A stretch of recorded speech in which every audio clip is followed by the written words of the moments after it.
It was her own pet that set the dogs off. When she tried to pick up her dog to protect it, the pack of pit bulls went after her.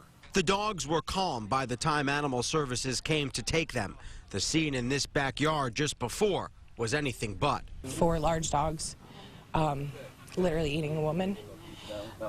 They were throwing her body around lifeless, limplessly. Kathy Gillespie's fiance and this man, Aaron Green, ran to help, grabbing things from their garage to fight the dogs off. I would hope that someone would do the same for me or one of my loved ones. The woman, who is in her 60s, had been in her backyard with her own pet when the dogs attacked.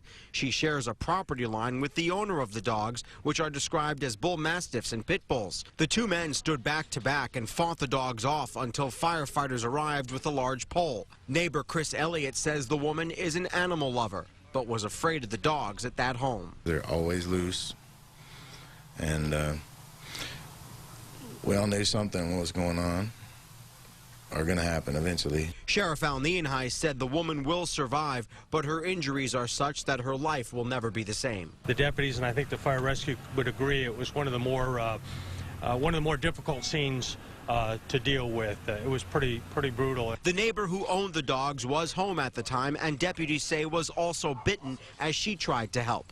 It is possible she could face charges because the dogs were loose, but deputies are still investigating.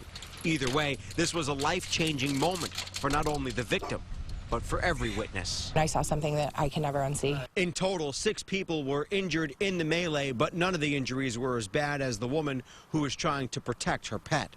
In Hernando County, Evan Axelbank, Fox 13 News.